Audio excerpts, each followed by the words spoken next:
Kindness is a quiet language, spoken without words. It is felt in the heart.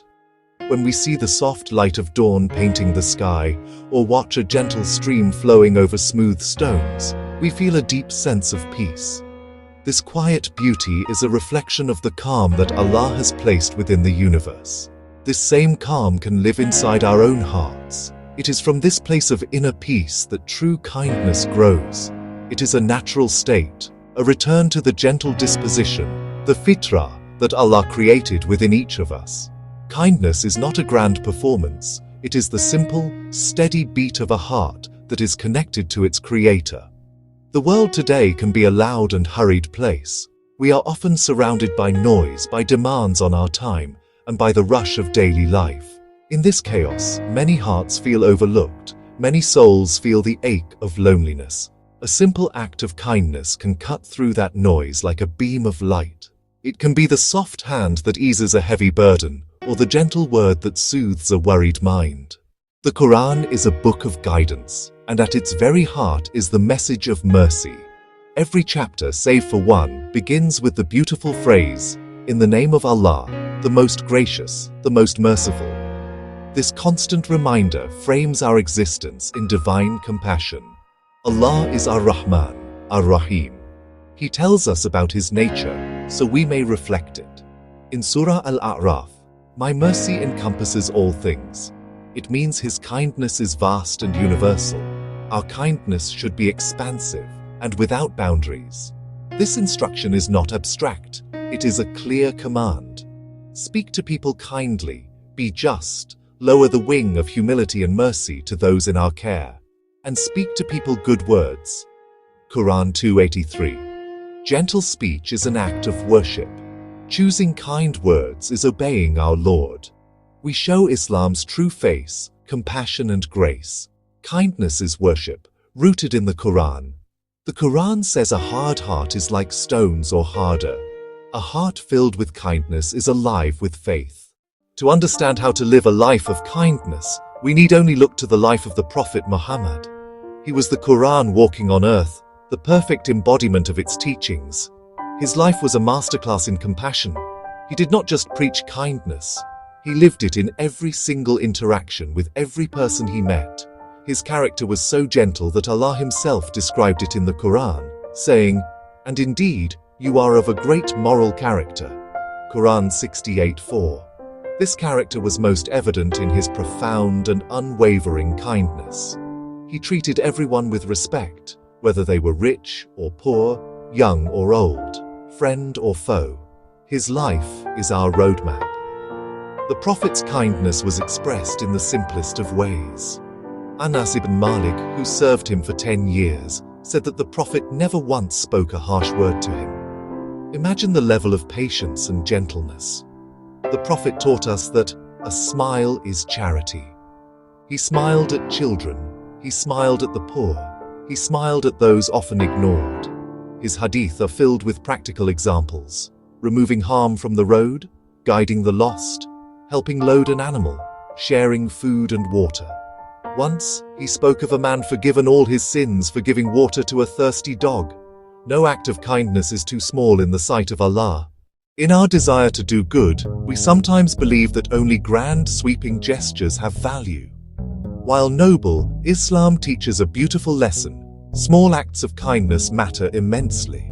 The Prophet Muhammad said, "Do not belittle any good deed, even if it is just meeting your brother with a cheerful face." The smallest seeds of goodness, planted with a sincere heart, can grow into mighty trees of reward in the sight of Allah. A simple smile costs us nothing, yet it can change the course of someone's day. Think of the ripple effect of a single kind act. A warm greeting to a lonely neighbor, helping someone carry heavy groceries, giving your seat to an elderly person. These are not insignificant moments. Each one is a brick in the foundation of a compassionate society. Kindness is a form of worship. Allah, in His infinite mercy, has made this worship accessible to every one of us. Our daily lives are full of opportunities. Offering a cold bottle of water, sitting with a grieving friend, offering a look of understanding.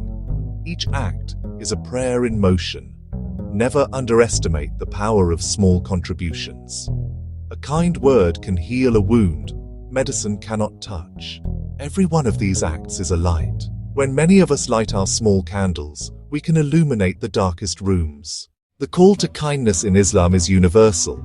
It is not limited to our family and friends. It extends outward in a beautiful, ever-widening circle meant to encompass all of humanity and even beyond. Our first duty of kindness is to our parents, then to our relatives, our neighbors, and the community at large.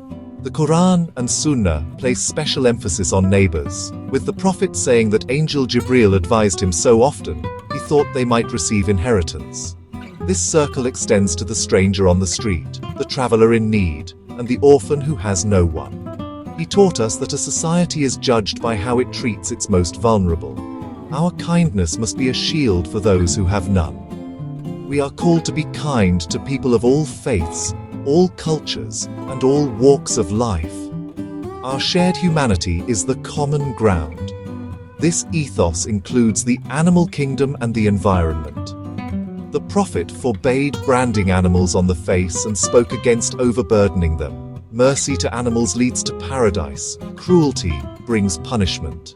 Our role as Khalifa on earth is a sacred trust, planting trees, conserving water, avoiding waste, all acts of worship. The real test comes when we are kind to those who are different, who disagree, or who have been unkind. This is the prophetic model. Kindness is a form of worship, requiring sincerity, consistency, and a heart that seeks to please Allah alone. May we all strive to live this truth. Among the many expressions of kindness, forgiveness stands as one of the most powerful and transformative. Holding on to anger, holding on to resentment, holding on to grudges is a heavy burden. It hardens the heart, consumes our thoughts, and poisons our spirit.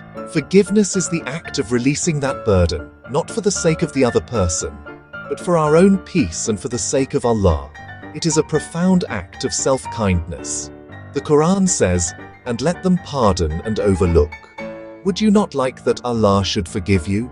And Allah is forgiving and merciful. Quran 24:22.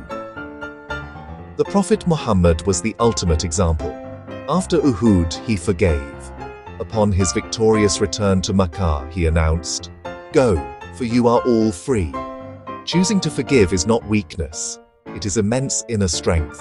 The strong man is not the one who can wrestle, but the strong man is the one who can control himself at the time of anger. Forgiveness stops the cycle of negativity and opens the door for healing and reconciliation. When we forgive, we elevate ourselves and purify our hearts, making them receptive to the love and mercy of Allah. In life, family may hurt us, friends betray, strangers act unfairly. We have a choice: hold on to pain or choose the prophetic path of forgiveness. This does not mean forgetting or condoning, but releasing our hearts from the prison of resentment.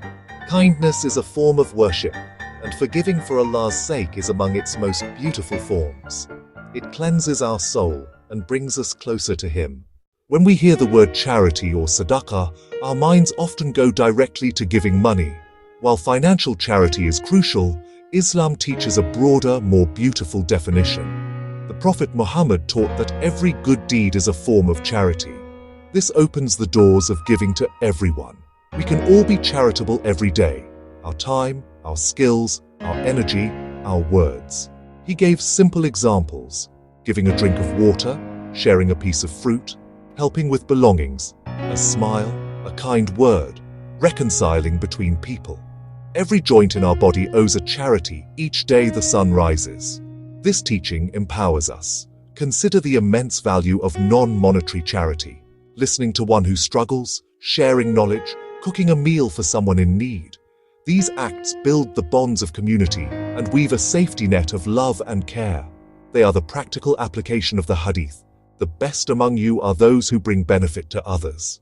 Benefit is measured in relief and comfort. Therefore, seek charity in every moment, patience when someone is slow, forgiveness for mistakes, encouragement for the defeated, helping the weak, speaking up for justice.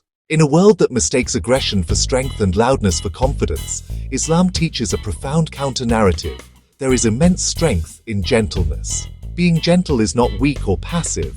It requires self-mastery, patience, and inner fortitude. It is easy to react to harshness with harshness, to meet anger with anger. Real prophetic strength absorbs negativity and responds with calm, measured gentleness. Allah says, "And the servants of the Most Merciful are those who walk upon the earth easily, and when the ignorant address them harshly, they say words of peace."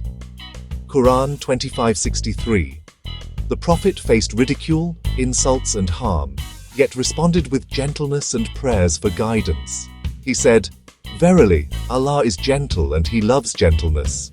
He grants with gentleness what He does not grant with violence."